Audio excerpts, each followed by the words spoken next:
The past couple of months have been a stark reminder of the fragility of the complex systems that aviation operates within and the immense human costs when they fail.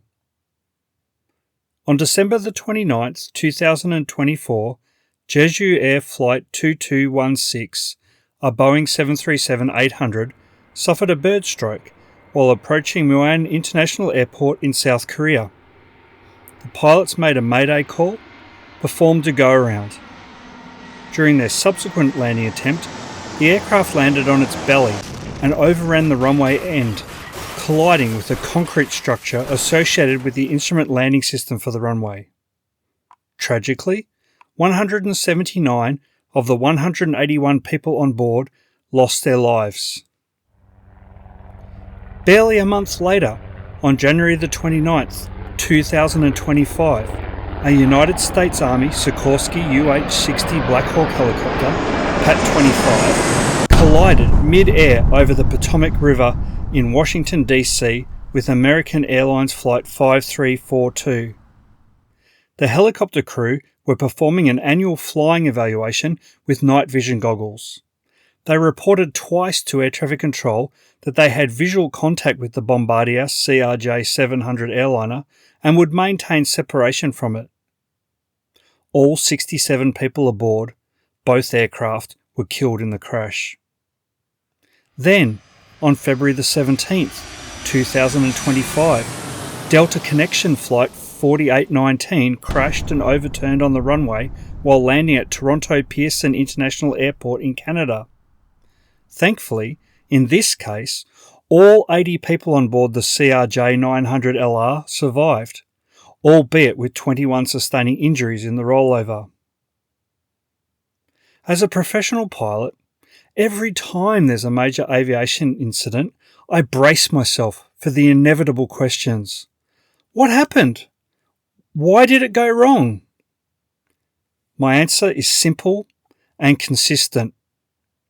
I don't know. And there's a very good reason for that. There is no way I can know. The investigations haven't been completed. The professional accident investigators, the people who do this for a living, haven't gathered all the evidence yet. If they don't know the full story yet, then I certainly don't. I fly aeroplanes. I don't investigate accidents. Unfortunately, there are many others who feel obligated to fill the void before the next of kin have even been notified. When aviation disasters like these happen, the speculation machine ignites instantly. Social media explodes with theories. LinkedIn experts, the Twitterati, and the Mango Mussolinis of Truth Social flood social media with speculation and commentary. YouTubers rush to upload expert analysis, and the major news outlets rush to flood the news cycle with any information they can lay their hands on, regardless of the veracity of the source. If it bleeds, it leads, and never let the truth get in the way of a good story. I don't know why aviation journalists continue to disappoint me when their day jobs seem to be blindly regurgitating airline press releases. What disappoints me even more than ignorant speculation is when my own colleagues feel the need to play detective and are only too happy to speculate publicly. Frankly, I consider this an inexcusable professional discourtesy. If you don't understand my angst with all of this, let me offer this thought experiment. Imagine that speculation being about you. Imagine the world deciding you're responsible for a tragedy before an investigation even begins. Imagine you are Joe Ellis. Within hours of the Potomac mid-air collision, news agencies reported that a female pilot had been at the controls of the Black Hawk. High-profile figures had already fanned the flames, falsely tying the accident to diversity hiring. Almost immediately, social media had decided who was to blame. A pilot's name was thrown into the fire. Joe Ellis, a Black Hawk pilot with the Virginia National Guard. Then, someone online discovered she was transgender. That became the story.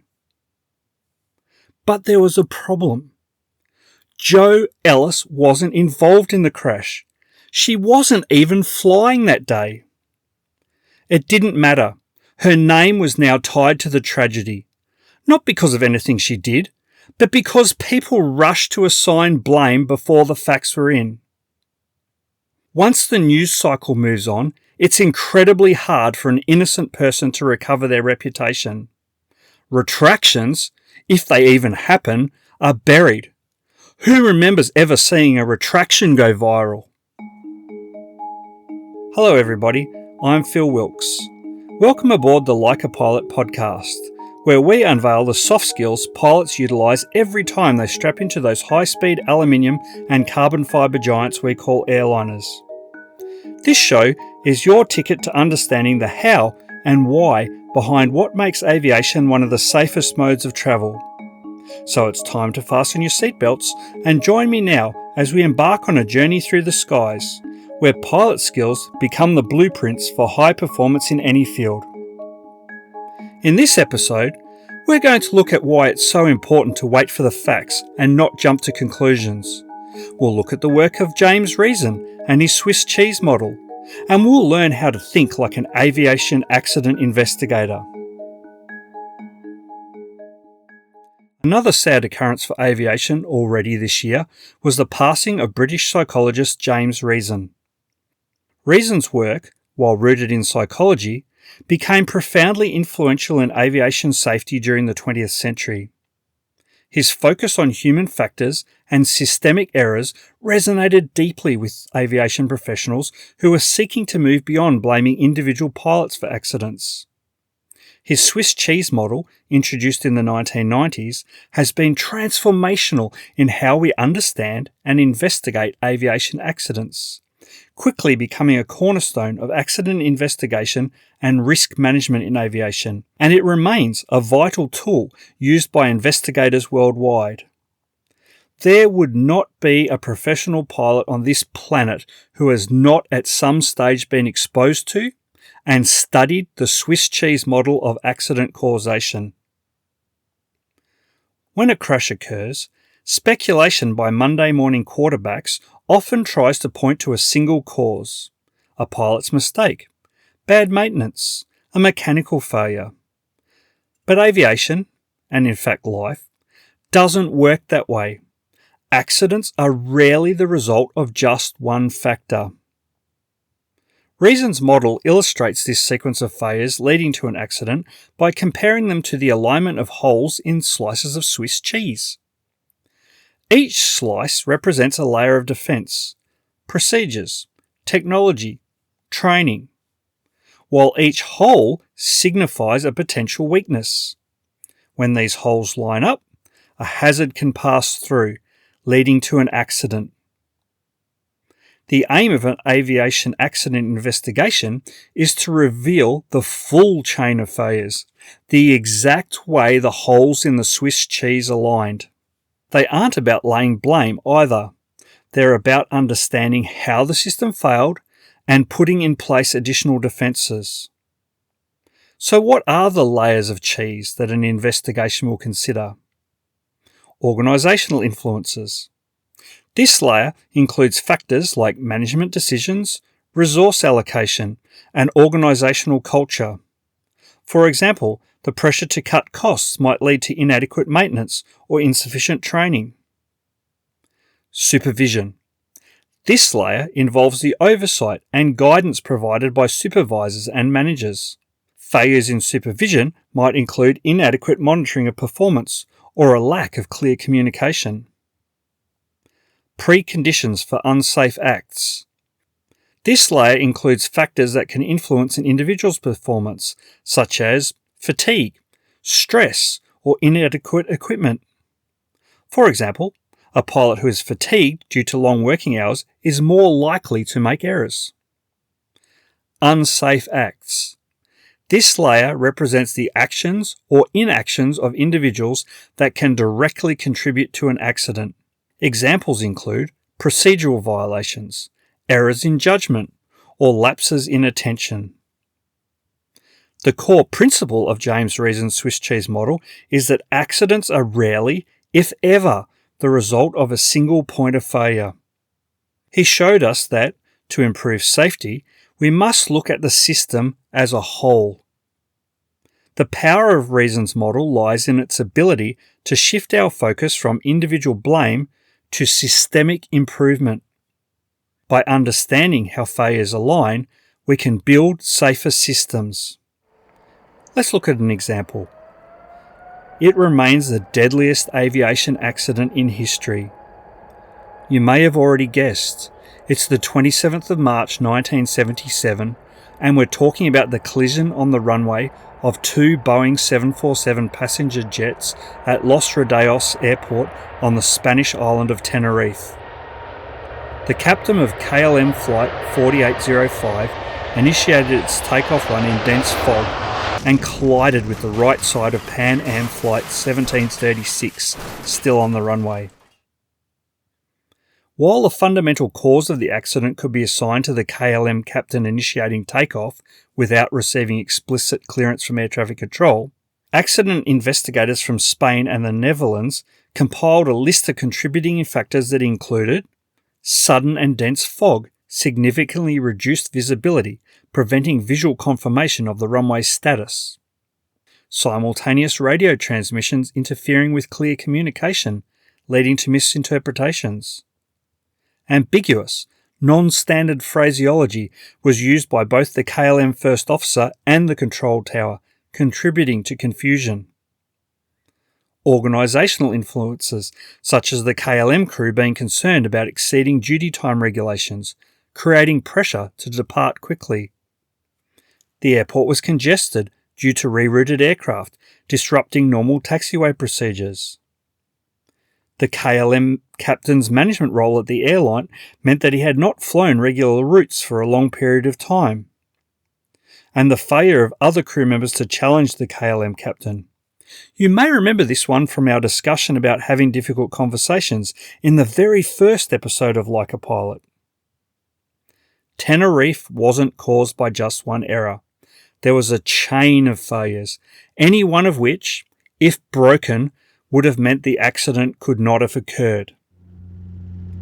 Then, there's the case of Colgan Air Flight 3407. On descent into Buffalo, New York, on February the 12th, 2009, the Bombardier Q400 entered an aerodynamic stall from which it did not recover and crashed into a house, killing all 49 passengers and crew on board and one person inside the house. When the National Transportation Safety Board published their final report into the accident, it included no fewer than 46 specific conclusions. While identifying the probable cause as the pilot's inappropriate response to stall warnings, in concluding exactly how the crew got to this point, they considered other factors such as fatigue and that the approach to stall training in place at the time did not fully prepare the flight crew for an unexpected stall in the Q400 or address the actions that are needed to recover from a fully developed stall. As a result of the findings, the Federal Aviation Administration proposed or implemented several rule changes around pilot fatigue rules, minimum experience levels for pilots, and their training, something we mentioned in passing in our episode on automation and Air France 447. Want a non-flying example? A driver loses control of their car on a straight section of road, leaves the carriageway and ploughs into a tree. Speculating without fact-finding? Bad driver. Crash. Aha! But you know better. You've come armed with the Swiss cheese model. The driver was driving home late at night after a long shift at work. Preconditions for unsafe acts. They're tired and thinking about getting home. The road is poorly lit. Organisational influence. Poor road lighting infrastructure. And they are slightly over the speed limit. Unsafe acts.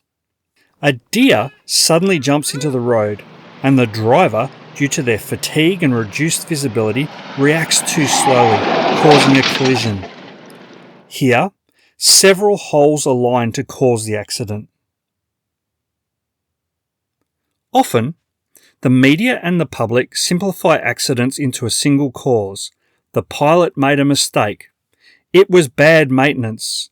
The plane had a defect. This reduces complex failures to easy narratives, but reality is rarely that simple. This is the fundamental difference between aviation's systemic approach to accident investigation and the way the public, and some pilots unfortunately, approach accidents. Aviation professionals look for a chain of events. The media looks for a villain. But this rush to blame doesn't just happen in aviation.